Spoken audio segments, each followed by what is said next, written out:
Bienvenidos, bienvenidos a todos los que nos acompañan siempre acá en este formato de vivo de fútbol formativo, en este formato de charlas abiertas.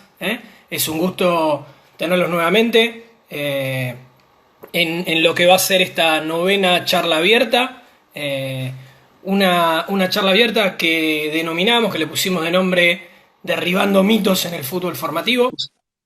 Bueno, les cuento un poco que de dónde vengo yo. Yo soy médico, egresado de la Universidad de Buenos Aires.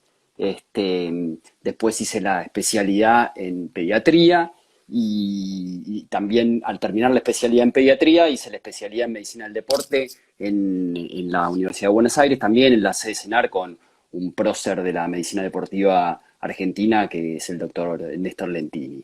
Bien. Después empecé mi derrotero por el mundo del deporte. Trabajé en varios deportes. Yo hago fundamentalmente, ¿no?, medicina deportiva infanto-juvenil, pero el camino no fue directamente empezar con los chicos, sino porque la formación de la carrera de especialista en medicina del deporte es de adultos, básicamente, con una sección de chicos. Entonces entré en el mundo de los adultos. Estuve un tiempo en boxeo, en un gimnasio donde los entrenadores eran el Látigo Cosci y Sergio Víctor Palma. Después empecé a trabajar en fútbol. Tuve la suerte de trabajar en Banfield, creo que uno de los momentos claves del club, del CAB, en donde estaba Silvio Marzolini como coordinador general y Ramiro Bercio era el coordinador de la preparación física y el director del departamento médico inferiores era Sergio Aguerreche, que es un médico deportólogo. Bueno, y la verdad que fue una conjunción de todos cracks, ¿no? Toda gente que sabía muchísimo. Y a mí me pasó que, bueno, que yo empecé a hacer mis primeras armas. Yo en ese momento, mientras tanto, iba formándome un poco en la parte de nutrición con Francis Holloway. Hice varios cursos de entrenamiento, que era una pata muy, muy débil que tenía yo con GCE, ¿no?, con la Universidad de Córdoba. Y bueno, y fui armando mi marco teórico, pero todo eso era teoría, ¿no? Después había que confrontarlo con la realidad, con lo de todos los días. Y la teoría muchas veces viene atrás de lo que va pasando en el entrenamiento, ¿no? Trata de explicar las cosas que están haciendo ya los preparadores físicos, los entrenadores, ¿no? Y empecé a tener unas charlas que fueron reveladoras para mí con Ramiro. También en esa época hablaba mucho con Joaquín García Valdarena, con Sergio Aguerreche, bueno, y con los entrenadores que aprendía de cuestiones propias del desarrollo técnico-táctico de los jugadores. Y después fui pasando por otros deportes hasta llegar hoy a dirigir Deportología Pediátrica, que es un sitio de medicina deportiva pediátrica, y el sector infanto-juvenil de Artro, que es un centro de medicina del deporte. Y a partir de este año concreté uno de los sueños de mi vida, que era formar gente en medicina deportiva pediátrica, ¿no? Y entonces este proyecto se lo presenté el año pasado al doctor Roberto Peidro, que es uno de los grandes cardiólogos del deporte de Argentina.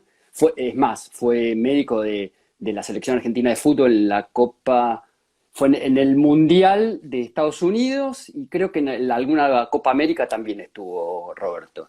Bueno, presentamos el proyecto en Favaloro y les gustó mucho y hoy somos la primera diplomatura en medicina deportiva pediátrica de Argentina y creo que de toda Latinoamérica. Sí, sí, Colaboro con sí, la sí. asociación, sí, colaboro con la Asociación Argentina de Tenis.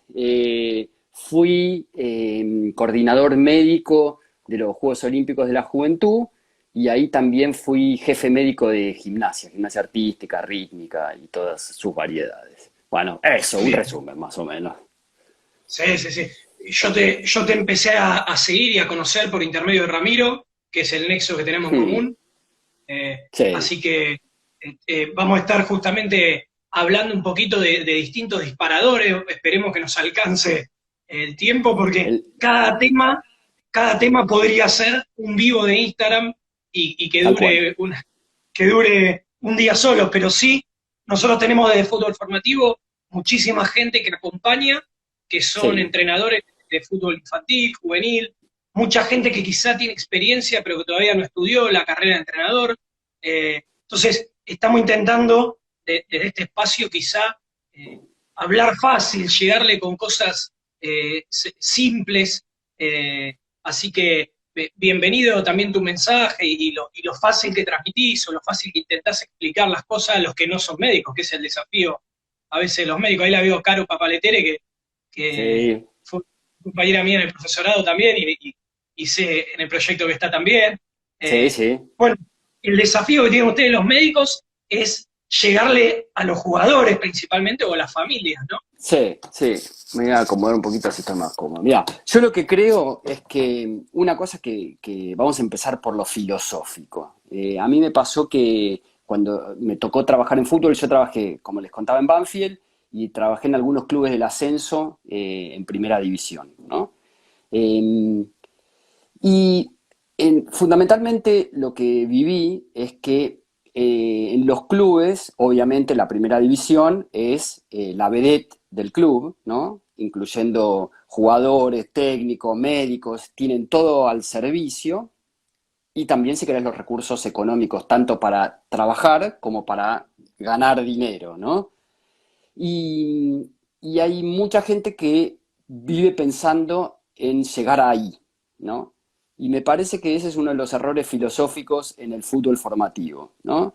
Porque son poblaciones diferentes, ¿viste? Yo siempre doy el ejemplo, cuando un chiquitito tiene una bronquiolitis, los papás lo llevan al pediatra, no lo llevan al médico de adultos. Y si un adulto mayor, un abuelo, tiene Alzheimer, va al gerontólogo, no va al pediatra. Y con esto es todo lo mismo. Entonces, si nosotros estamos entrenando la novena división, pero estamos mirando la primera y estamos pensando en cosas para cuando lleguemos a la primera y estamos entrenando la novena, la estamos cagando en realidad. Porque Sí, los sí. chicos tienen estructuras de una cuestión estructural, física, cuestiones fisiológicas y cuestiones cognitivas que son completamente diferentes a lo de los adultos. Entonces, adaptar el mundo de los adultos a los chicos es un error, ¿no? Ese creo que Sí, es sí. el primer punto donde hay que disparar. Y que trabajar con chicos no es un castigo ni es algo peyorativo, es genial, es formar personas a través del deporte. Y después, ojalá que muchos lleguen a la máxima elite, ¿no? Y qué lindo medio también el fútbol justamente como herramienta. El sábado pasado tuvimos una charla justamente con ese título, el fútbol como herramienta para la formación y el mensaje que venimos dando en distintas charlas siempre termina siendo ese, con un título u otro. Vos nombrabas al doctor Pedro que acompañó a Juan Cruz Anselmi Sí, en el libro, sacó con Enrique Borrelli, y estuvo Enrique, estuvo Juan Cruz, y están hablando todos, y es un tiempo justamente de poder compartir experiencias y mm, que a nosotros nos gusta decir, o en estos encuentros, que el que no sale fortalecido de estos espacios es porque no quiso, porque tal la cual. verdad que uno puede tener ahora abierto un cuaderno que abra especialmente vivos de Instagram y empezar a anotar ideas. ¿eh? Sí, Así sí, que vamos, vamos a ir desarrollando distintos temas, Santiago, dale, que dale, esté escribiendo. Yo te voy a ir tirando algún disparador y vemos dale, si algo sale en concreto. dale. Pero el primer punto que anotamos en esta charla era esta idea de la alimentación. ¿Por dónde va la alimentación de los deportistas? Bien, vamos a empezar pensando que son chicos, ¿no? Más que deportistas, ¿no? Entonces después vamos a lo que requiere un deportista infanto-juvenil, ¿no?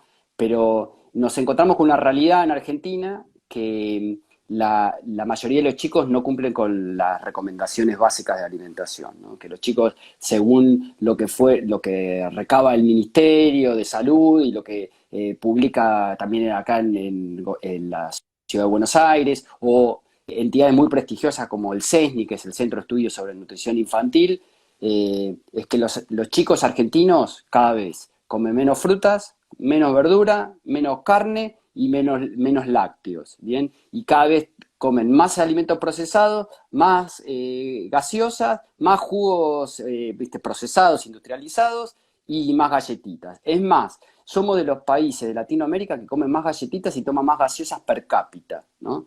Entonces, ahí estamos mal, ¿no? De la base de lo que nos encontramos con los chicos argentinos, no venimos bien.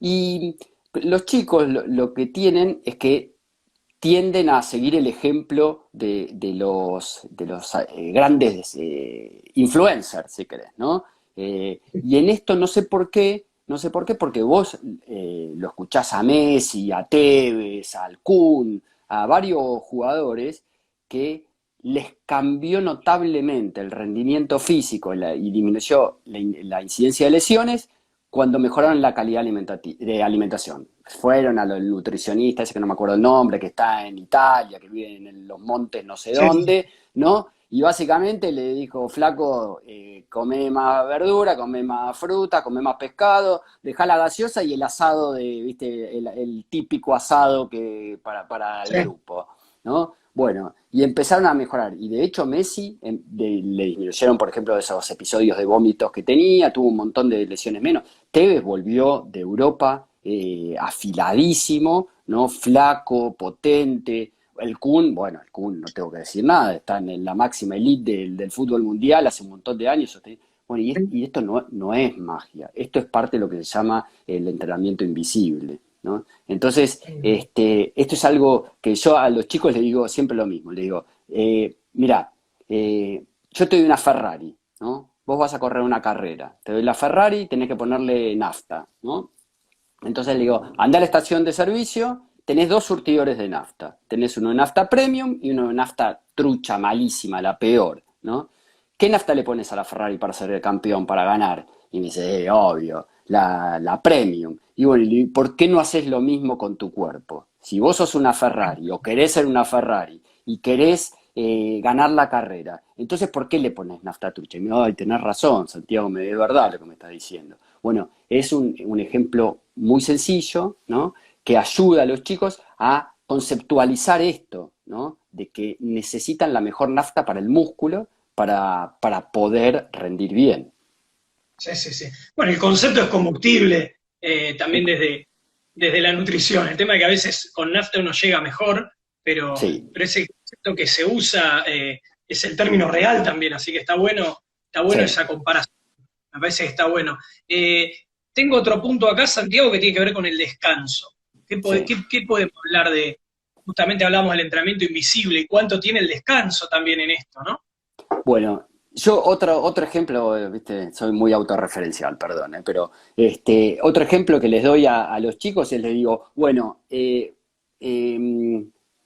el rendimiento físico, no el rendimiento deportivo, ¿no? Porque después podés tener los pies cuadrados, ser de madera, ¿no? Y por más que estés espectacular físicamente, por ahí no te podés destacar en determinada disciplina deportiva, ¿no?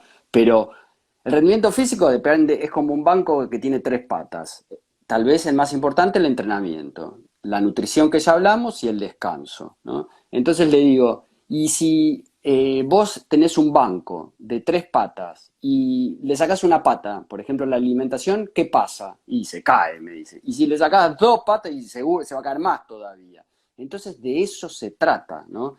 Que es fundamental que los chicos entiendan eso, que la parte del rendimiento físico depende de las tres patas. Entonces, si vos descansás mal en calidad o en cantidad, también te va a influir negativamente. Y lo que es importante es que esto es un poquito más complejo, pero hay algunas hormonas que están relacionadas con el crecimiento que se liberan a la noche en un periodo muy corto del sueño, ¿no? Que es una de las fases del sueño.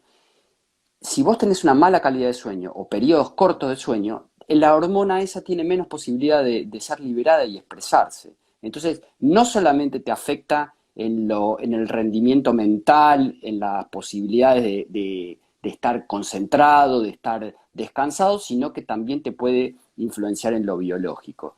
Y el cansancio, hay deportes que son, si querés, que implican cierto riesgo. Por ejemplo, suponete, una chica que está haciendo gimnasia artística, ¿no? que no está recontra concentrada, se cae de uno de los aparatos donde está y se lesiona feo, ¿no? Entonces, parte del descanso tiene que ver con esto. Para que lo sepan los padres y los chicos en general, o si querés los entrenadores como para transmitirlo, es importantísimo que un chico en primaria duerma mínimo 9 horas a la noche y en secundaria mínimo 8 horas. Estas son recomendaciones del Comité Olímpico Internacional. En realidad es un poquito más, 8,5 y 9,5, pero no importa. 8 mínimo en secundaria, 9 mínimo en primaria.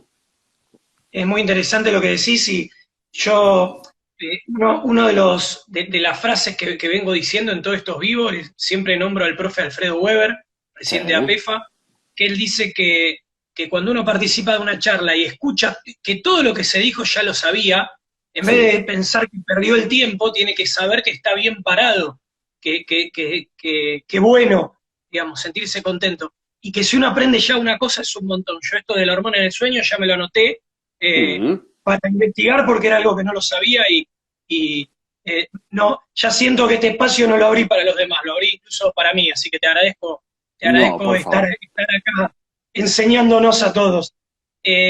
Santiago, con respecto a la evaluación médica preparticipativa, el acto físico que tanto se habla, que por momentos incomoda a los padres y los entrenadores de golpe tenemos que estar, por favor, no te olvides el apto, o empezamos con que no puede entrenar por el apto. Qué tema Bien. importante y a veces pareciera una traba por ir, sacar el turno, ir al pediatra, volver, parece solo un Sí. papelito. Bueno, justo, dijiste eso. Justamente lo importante es que no es solo un papelito, ¿bien? Que no es una formalidad, sino es una certificación de salud, ¿no? En donde uno se va llevan al chico al pediatra o al deportólogo, en el caso de los chicos que hacen deporte de rendimiento, y con la evaluación se asegura o, digamos, limita la posibilidad de que haya riesgos con la práctica deportiva, ¿no? Entonces, uno, acá en nuestro país, lamentablemente, está como demasiado circunscripto el apto físico a la parte cardiológica, ¿no? Si tenés el apto cardiológico, ya estás en condiciones de participar en deporte. Y eso es parcial, porque sí, con el deporte lo que ocurre es que, digamos, con lo cardiológico, es que se evitan las cosas más tremendas que son lo que tiene que ver con una muerte súbita asociada a deporte, que si bien en pediatría es bajísima, cuando ocurre es horrible, es una cosa espantosa, ¿no? Realmente es dolorosísimo eso. Ahora, cuando ocurre porque alguien firmó un certificado sin hacer lo que tiene que hacer, es mucho peor, porque eso ya implica, si querés, hasta mala praxis, ¿no? Hay situaciones que no se pueden diagnosticar y que, bueno, que queda, una cosa, nada, fortuita, si querés, ¿no? Pero cuando se tomó como una formalidad y lo firmó no sé, un amigo o el vecino, ahí estamos incurriendo en una posibilidad de una situación muy riesgosa para el chico y, si querés, legal para todos, ¿no? La cuestión entonces es que hay que pensar el deporte como un deporte seguro, la práctica segura de deporte. Entonces, el pediatra o el médico lo que tiene que hacer es enfocar esto desde los antecedentes que tiene el propio chico y la familia, ¿no? Los padres, los hermanos, después realizar un examen físico muy exhaustivo, ¿bien? Y según la escuela que uno sigue, se hace una evaluación cardiológica sí o no. En Estados Unidos, el American Heart Association, el American College of Sport Medicine, dicen que con esto hasta acá es suficiente. O sea, anamnesis, que es interrogatorio de los factores de riesgo de los padres, personales, y un muy buen examen físico, estaría ok. Para los europeos, no. Hay que sumar una evaluación cardiológica con un electrocardiograma. ¿Bien? Ahora, fíjense, escuchen todos, que dijimos anamnesis, examen físico, electrocardiograma. No dice en ningún momento radiografía de tórax, no dice en ningún momento análisis de sangre, no dice en ningún momento ecocardiograma, no dice en ningún momento ergometría. Bien, entonces todos esos estudios son estudios que deben solicitar los médicos, tanto el pediatra como el deportólogo como el cardiólogo, si ven alguna situación de riesgo que necesite un estudio más complejo, ¿bien? Pero todo, bueno, el camioncito ese lo que anda dando vueltas lo conocemos todos, ¿no? Que va, te cobra, ¿no? Y te hace una placa de tórax, te irradia, que no tiene sentido, le sacan sangre para hacer 2 o 3 determinaciones que no sirven para nada, y agrediendo a los chicos, y el electrocardiograma, que la mayoría de las veces lo hace un cardiólogo de adultos, que no es exactamente lo mismo. ¿Bien? Entonces, seamos prolijos, sigamos lo que dicen las sociedades científicas. Muchas federaciones deportivas o confederaciones piden sus propios certificaciones de salud, que algunas están muy bien. Por ejemplo, en rugby te piden el índice de Torgui-Pavlov, que es a nivel de una radiografía de la columna cervical para ver si tenés alguna lesión ahí, si tenés más riesgo de comprometer la médula, ¿no? Pero después hay otras federaciones que piden a mansalva de nuevo, con criterio de adultos, ¿bien? Entonces, Claro. esto es importantísimo. Y después saquemos esto, lo cardiológico. Es fundamental evaluar todo lo que tiene que ver con lo ortopédico. ¿Viste? Si tienen las rodillas en X o en B, en paréntesis, perdón, si tiene los pies planos, si tiene escoliosis, si tiene una pierna más larga que la otra. No es solamente lo cardiológico. Lo cardiológico evita la muerte súbita. El resto es, por ejemplo, tener esto que decía, las rodillas en una posición anómala o los tobillos, es como andar con el auto desbalanceado con la carrocería torcida. Entonces, ¿qué es más probable? ¿Que se rompa el motor o que de andar torcido se termine arruinando el auto? Y lo más probable es lo segundo. Entonces, Sí, no sí, hay sí. que minimizar el examen preparticipativo. Y otra cosa, el examen preparticipativo termina con la certificación de aptitud física, pero no hay que olvidarse de todas las recomendaciones en alimentación, en hidratación, en deporte seguro, en la utilización de elementos de protección en cada deporte, etcétera, etcétera. No es terminé acá y se terminó. Y de hecho, en Estados Unidos está muy protocolizado esto, ¿no? Donde van poniendo crucecitas y van, digamos, haciendo todas las recomendaciones que tienen que hacer de cada aspecto, digamos.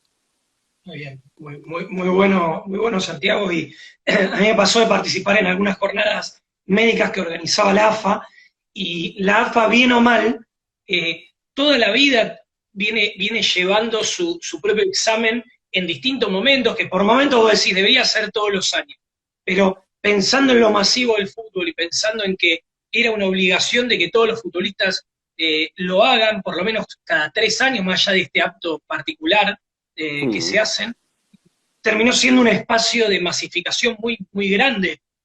Realmente un jugador que no, digamos, no tiene el apto hoy con la empresa que sea o como sea, no termina jugando. Entonces, por cumplir o no, hay futbolistas que terminan ingresando e incluso enterándose cosas eh, que, que no Que si no, sabían no, que tenían.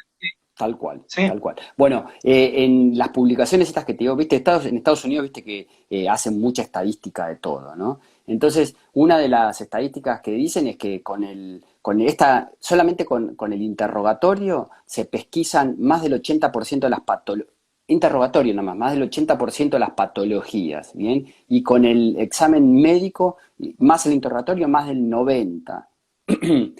Pero aparte lo que dicen que es muy importante y lo que vos estabas diciendo recién, Juan Pablo, es que muchos chicos van al médico solamente para el apto físico. Entonces es Claro, un momento vital para hacer las pesquisas que hay que hacer, porque se te pasó ese momento y el chico no vuelve a ir al médico. ¿Se entiende? claro, claro, totalmente, totalmente.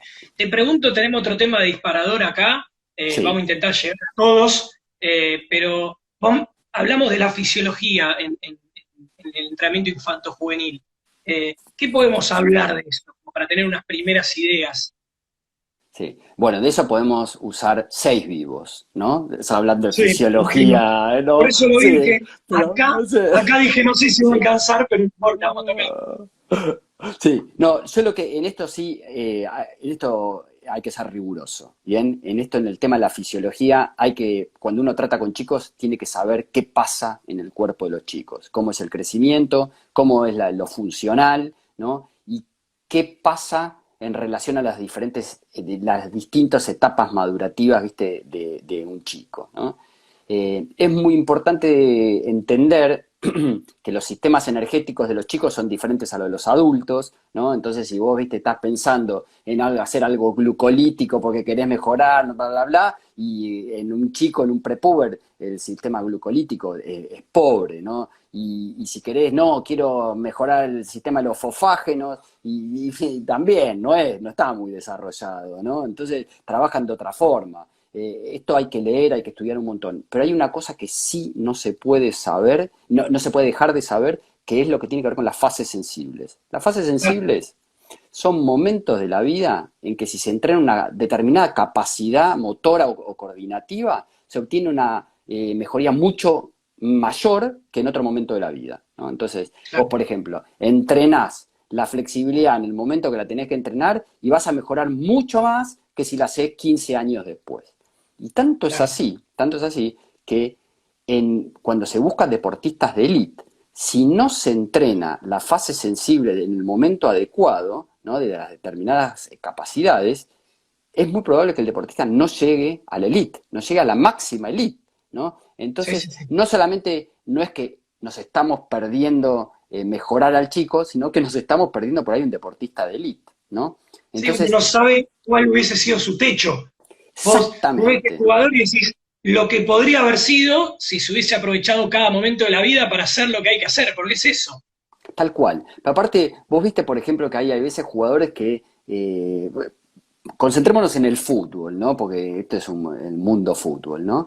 Eh, Hay jugadores que vos los ves que decís, este muchacho, si hubiese trabajado más lo coordinativo en otros momentos de la vida, y no hubiese tenido esos gestos, si querés, perdone, con todo el respeto del mundo, lo digo, con estos gestos que son torpes para un profesional, ¿no? Por ahí ese hubiese sido mucho más coordinado, hubiese sido más armónico en los movimientos, ¿no? Y eso es por ahí simplemente porque no se entrenó lo que se debería entrenar en el momento adecuado, ¿no?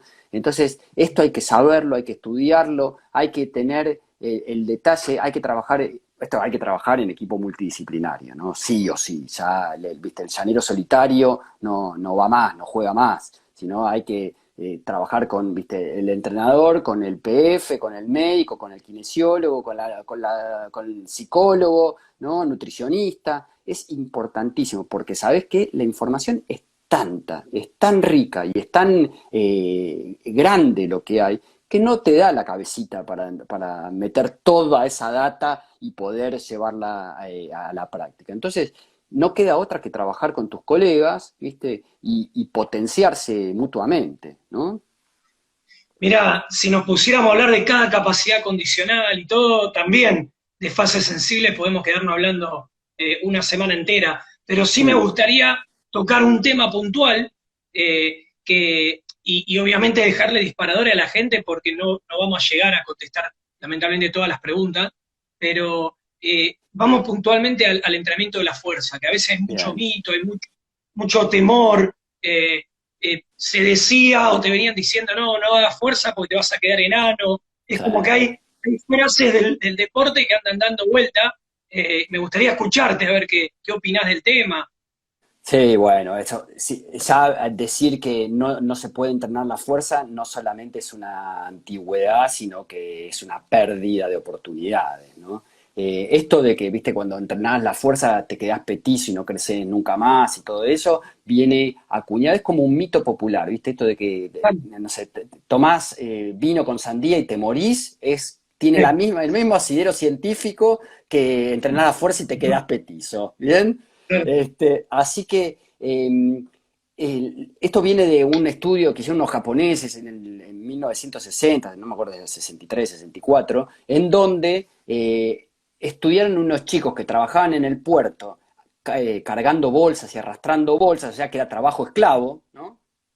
y vieron que no alcanzaron su potencial genético. Ahora, metodológicamente, estudiar pibes desnutridos, que no tenían un profe que los entrenaba, que cargaban pesos que eran más, por ahí mucho más que su peso corporal, todo eso, para tener esa conclusión, por lo menos errónea. Y después empezaron a cambiar y los fisiólogos empezaron a decir que no podía mejorar la fuerza porque no había hormona, ¿no? Entonces, como no había empuje puberal, no había liberación de hormona, y al no haber testosterona fundamentalmente en los varones, no había posibilidad de hipertrofia, no había posibilidad de aumento de masa muscular. Bueno, esto es algo que se vio con el tiempo, con estudios más complejos, con electromiografía y otros estudios que nos permitieron ir viendo qué pasa en el organismo, que hay en la fuerza, cuando se entrena la fuerza, hay dos componentes, el componente muscular y el componente neural. El componente muscular sí, como venían diciendo, depende de la presencia de hormonas, ¿no? Entonces, si no hay testosterona, no va a aumentar la masa muscular, no va a aumentar el componente de la fuerza. Ahora,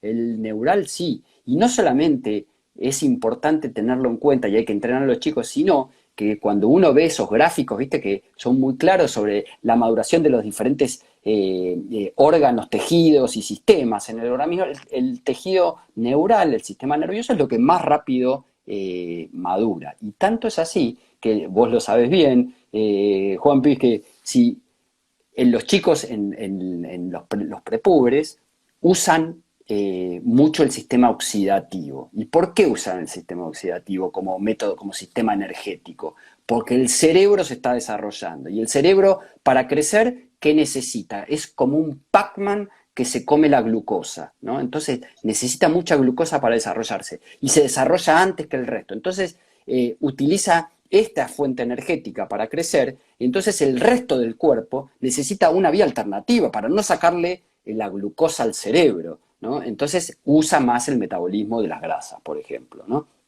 Entonces, uy, ya me perdí, ni sé por dónde andaba. Bueno, No, pero es interesantísimo y como te sí, digo, vuelvo a pensar esto, me imagino que algunos seguramente, ahí está el profe Fede Coronel que se prende siempre, que está, y que en todo vivo tiene un Word abierto y anota y cuando termina me manda un mail ya para poder... está, pará, ya está. Era lo de la fuerza, lo del sistema neural. El sistema neural. Sí, Sí, el componente neural. El componente neural depende de dos cuestiones muy importantes, que es la coordinación intramuscular y la intermuscular. Esto es algo que mejora realmente mucho y la coordinación, para explicarlo muy sencillito, la coordinación intramuscular depende de la cantidad de unidades motoras reclutadas y de la sincronización entre las diferentes unidades motoras, ¿bien? Y la intermuscular, los chicos tienen un problema que se llama contracción muscular, en donde, viste, normalmente, por ejemplo, si uno va a patear, se contrae el cuádriceps y se relaja el isquiotibial, ¿no? Este es el gesto sí. para patear, ¿bien? Ahora, en los chicos ocurre algo que el isquiotibial no se termina de relajar del todo. Entonces se produce esta cocontracción que tiene consecuencias, si querés, funcionales y metabólicas, etcétera, y esto se puede ir entrenando de a poco para que los chicos vayan mejorando esta coordinación dentro del músculo y entre los músculos. Y la fase sensible del sistema nervioso es antes de la adolescencia. Entonces, esto lo tenemos que entrenar. La fuerza hay que entrenarla desde chiquito. Y es más, te digo, un bebé, cuando sostiene la cabeza, está haciendo fuerza a los 3 meses. Cuando se sienta, a los 6 meses, está haciendo fuerza. Cuando camina al año, está haciendo fuerza. Y ni hablar cuando salta, a los 2 años, que no solamente es el gesto de saltar, sino el impacto que recibe el organismo, ¿no? El sistema musculoesquelético al caer, que podríamos hablar, hasta empezar a hablar de pliometría, ¿no? Claro, Entonces hay que tener en cuenta esto, que la fuerza es parte de la vida. La fuerza es vida, vamos a dejarlo así. totalmente. Y a mí me pasa no solo de analizarlo con futbolistas o algo por el estilo, sino con mis hijas, y vos te pones a mirar su día a día, no para entrenarla, pero ve que sube la escalera, baja, sube la escalera, baja, sube la escalera, una escalera de tres escalones. Y Sí, te pone a pensar y cada vez la sube mejor y cada vez la sube más rápido. Todo eso también tiene momento, digamos, no por eso la vas a mandar a subir escalera 2 horas, ah, porque se aburre, pero Sí. necesita fuerza para hacerlo. Pero Entonces, sí, sí, totalmente. Y sí, déjame que te sí, sí. interrumpa, perdóname, te pido mil disculpas. No, Pero no, dale, viste, dale. viste que hay una cuestión que dice que los chicos, todos los padres nos agarramos la cabeza y decimos: "Ay, estos pibes no se cansan nunca". Y los Tal pibes no cual. se cansan nunca, pero es porque una cuestión energética, porque los chicos No, recuperan el ATP mucho más rápido que nosotros porque usan el sistema oxidativo, ¿no?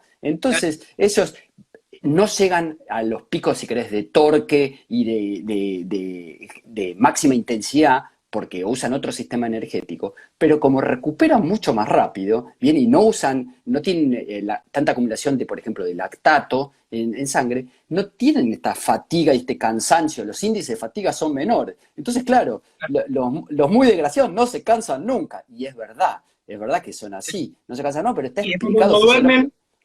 cuando duermen, duermen esas 10 horas después de un día de fuerza, digamos. Más Eh, vale, sí. claro, me quedé pensando esto, Santiago, como para que no se confunda tampoco, que no le estamos diciendo a un técnico de Babi o que está, no sé, que tiene a los chicos 2 veces 60 minutos, que en vez de darle la pelota, los meta en el gimnasio. No ese es el No, mensaje. no, de ninguna Para que manera, no sea... totalmente. Sí, coincido. Además, bueno, yo soy un convencido, ¿no? Y acá esta es mi opinión y no tiene, digamos, es mi forma de ver el deporte infantil, si querés, es que en el deporte escolar, digamos, si querés, de etapa escolar, primaria estamos hablando, el deporte tiene que ser la excusa para adquirir los patrones básicos de movimiento y los patrones básicos de movimiento. Después, qué haga, hacia dónde va la especialización deportiva, es otra cosa, ¿bien? Pero si nosotros, en el momento que el pibe tenía que empezar a aprender a correr, a saltar, a lanzar, a esquivar, no lo hacemos, después no lo hacemos más. Y después, viste, entonces si nos perdemos eso, nos estamos perdiendo algo vital. Yo me acuerdo que una vez me invitaron de un club, ¿viste? De un club recreativo de Ciudad de Buenos Aires, muy importante el club, que tiene muchos chicos que hacen deporte, son deportistas de balcón, ¿no? Y me dijeron que quiero que vengas para asesorarnos en cómo armar las escuelas deportivas. Y digo: yo esto solo no lo puedo hacer. Y lo llamé Claro, a un amigo, a Mario Mouche, ¿no? Entonces le digo a sí, Mario, digo: ven, acompáñame y vamos a hablar los dos, así podemos hablar desde diferentes ángulos, qué asesoramiento le podemos hacer. Lo que concluíamos los dos era lo mismo, que nosotros, el deporte en lo que le decíamos, combiná deportes como quieras, ¿no? Pero que los pibes aprendan lo que tienen que aprender y después te pones con el gesto preciso de cada disciplina. Porque si vos te pones a entrenar el revés de Federer y te olvidaste de que el pibe corra, salte, lance, no coordine y todo eso, no tiene sentido. claro, claro, totalmente. Mira, ahí, como para no dejar tantas dudas medias perdidas, tenemos varios temas. Queremos que esto sea una charla que abra disparadores. Sí, Eh, Después, el contacto de Santiago en Deportología Pediátrica, que estamos ahí arriba, lo van a ver compartiendo el vivo de hoy. Y me están pidiendo un libro, y justamente, en realidad esto es una invitación a que vuelvan a ver, que está en YouTube, la charla que hicimos con Juan Cruz Anselmi, a que busquen perfecto. quizá ese libro, que es un libro accesible, que Libro Fútbol, no tenemos ningún convenio ni con Libro Fútbol ni con Anselmi, pero sí contamos la verdad y somos, digamos, tratamos de contar las cosas fáciles, y la verdad que es un gran libro, es un libro para tener en papel, para hacer el esfuerzo como lo hacíamos antes de que existan los libros en PDF, para tenerlo de verdad. Santiago, me quedan dos temas que no quiero que se Dale, pierdan y dale. 12 minutos de charla. Así Sí, que tenemos el desafío de llegar. El tema de lesiones por sobreuso. bueno, Eh, es un temón en el ámbito sí, pediátrico, ¿no? Las lesiones por sobreuso, viste, son, según las diferentes estadísticas, ocupan entre el 40 y el 70% de las lesiones deportivas en deporte infanto-juvenil, altísimo, ¿no? Y son deportes, perdón, son lesiones que son la mayoría prevenibles, ¿de acuerdo? Entonces, son las que hay varias cosas que podemos trabajar para que no ocurran. ¿no? Las lesiones por sobreuso, para que la gente entienda, son como su nombre lo dice, por usar mucho, ¿no? Entonces, son como microtraumas repetitivos que se producen sobre un sistema musculoesquelético inmaduro, y esto va a llevar a que se produzcan determinados tipos de lesiones. Seguramente en el ámbito del fútbol van a haber dos tipos de lesiones, que son la del Osgood-Schlatter, que es ¿viste? La apofisitis por tracción de la tuberosidad anterior de la tibia, y la que se ve mucho también, y que muchas veces precede a los Osgood-Schlatter, es la enfermedad de Sever, que es la inserción del tendón de Aquiles en el calcáneo, en el talón, ¿bien? Que empieza a doler. Bueno, estos son dos que se ven mucho. También se ve bastante en la cadera, ¿viste? En realidad en el pubis, en la inserción en la espina ilíaca anteroinferior, y yo te digo que eso lo tuve con mi hijo en casa y es tremendo, ¿no? A mi hijo le pasó que juega al fútbol a nivel intermedio, no AFA, digamos. 14 años tiene, ahora fue el año pasado, 13 años tenía. Pateando, sintió un crack, ¿no? Y me llamó: papá, no me puedo mover, no puedo mover la pierna, sentí un crack. Le digo: te abulsionaste la espina ilíaca anteroinferior, te hiciste eso, ¿no? Fuimos, hicimos la resonancia, era lo que tenía. Y no porque yo sea un crack, sino porque es lo que uno, ¿viste? Relincha, corre, ¿viste? Es un caballo, ¿no? No es una cebra, ¿bien? Sí, sí, sí, sí. Y son lesiones que muchas veces tardan mucho tiempo en rehabilitarse, ¿bien? Y una cosa que quiero que tengan en cuenta cuando muchas veces los chicos tienen estas lesiones por sobreuso, dos cosas quiero que tengan en cuenta. Una, que no se atribuyen al crecimiento solamente y chau, entonces es una lesión porque estás creciendo y seguí entrenando, es un error conceptual grande esto, porque eso es el tendón, que es la parte del músculo que se une al hueso, que empieza a tirar del hueso y tira y va inflamando la inserción, ¿bien? Y si tira Sí. mucho arranca un pedazo de hueso que se llama avulsión, ¿bien? Entonces, lo que es importante saber es que no hay que minimizarlo, no hay que decir, estás creciendo, entonces por eso te está pasando esto. Bueno, es una verdad a medias eso, y hay que ocuparse, y hay que tratarlas, y hay que rehabilitarlas. Y lo otro, que yo veo muchos chicos, yo veo, por ejemplo, tengo muchas pacientes que hacen gimnasia artística y bailarinas del Colón también veo un montón, que entrenan en doble turno todos los días, muchas, ¿eh? O sea, entrenan 6 horas por día, por ahí, todos los días. Es tremendo. Bueno, cuando van al médico y le dicen: tenés una lesión por sobreuso, tenés que suspender la actividad, no tenés que hacer nada, es un error enorme de parte de los médicos. Porque si tenés una lesión en la rodilla, ¿por qué no podés entrenar el tren superior, la zona media, ¿no? O hacer ejercicios livianitos de tren inferior que te permitan mantener lo cardiovascular? Y no solamente por lo que tiene que ver con el mantenimiento de la forma física, sino porque un pibe que entrena todos los días, ¿no? Si querés fútbol, 3 horas de entrenamiento de fútbol de campo, más algunas veces de babi, ¿no? Y de repente lo pasás de todo a cero, le explota la cabeza a ese pibe. Claro, claro, Explota la claro. cabeza. Entonces lo Es emocional hay que parecido cuidarlo mucho. a lo que nos está pasando hoy, de estar medio entrenando encerrados. Si uno pensara en el futbolista y no le estuviéramos dando rutina de entrenamiento, la Sí, cabeza es lo que termina afectándolo, no solamente la pérdida de la condición física, por decir algo. tal cual, Totalmente. tal cual. Sí. Sí, sí, sí. Santiago, nos quedó un tema para cerrar, Mm. un tema que hasta vamos a terminar abriéndolo y continuándolo. Le digo a la gente que vamos a estar jugando un segundo tiempo a partir de las 12 con Ramiro Logercio. Es un vivo combinado que estamos estrenando hoy, este formato. Pero ¿qué podemos decir de la conmoción cerebral, del tema de cabecear desde lo médico? Que es un tema que hoy se está hablando mucho y está muy bien que se abra a discusión. Pensando Es, más que nada que los pibes a veces juegan 11 contra 11 en infantiles con una pelota número 5 y cuando les viene la pelota y uno de afuera le grita que no pique, viste, si sí. fuera por el nene se tiene que ir de la cancha más que hacerte caso.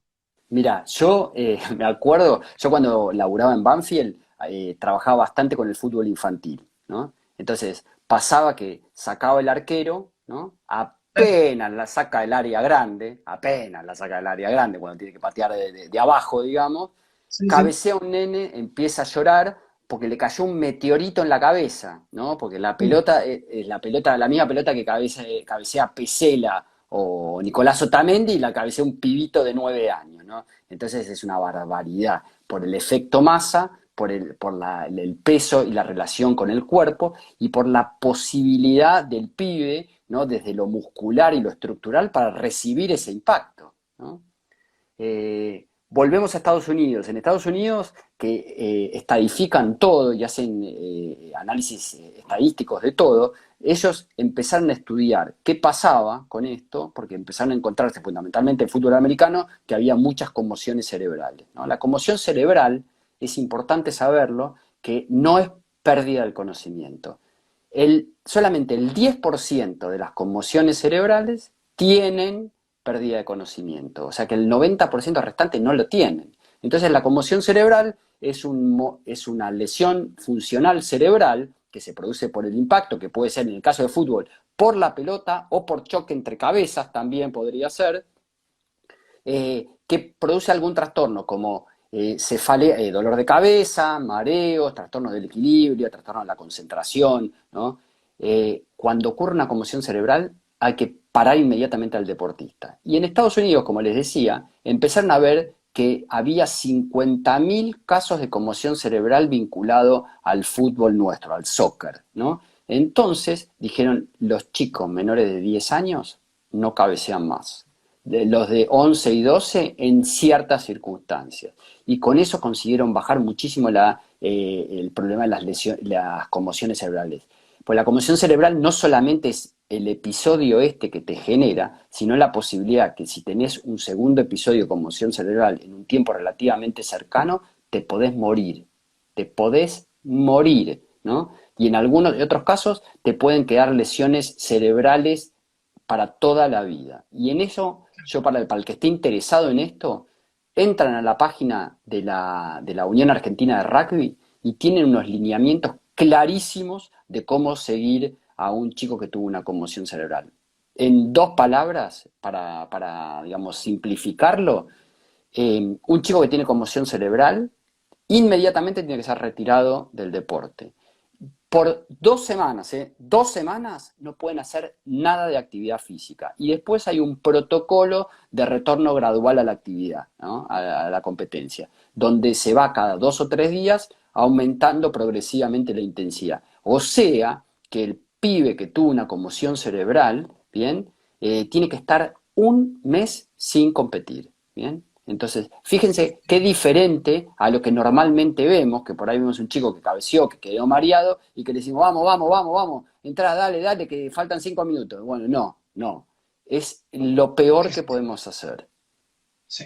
Santiago, agradecerte enormemente tu tiempo, invitar a la gente, la charla esta va a quedar por 24 horas, vamos a hacer el intento de descargarla, como estamos haciendo con las que podemos, para que quede, porque es un tema que surge, que tiene disparadores, invitarlos a la segunda parte, que vamos a estar abriendo justamente ahora en unos minutitos, y bueno, acá la gente, si quieren agradecer, saludar y demás, tienen acá unos minutos, te dejo el cierre a vos para que no se nos cierre solo y bueno, simplemente eso.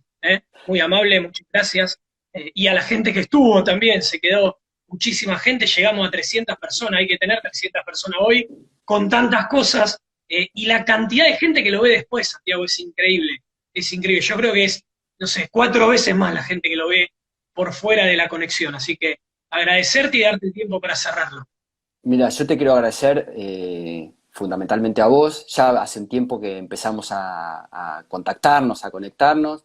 Me parece que hay mucha gente que estamos en línea, ¿no? En la misma línea de lo que queremos hacer con los chicos. Para mí es una oportunidad genial poder hablar y expresar lo que sé y mi experiencia, que hay gente que puede estar de acuerdo y hay gente que no, pero es mi forma de transmitir lo que estudié y lo que le confronto con la práctica todos los días.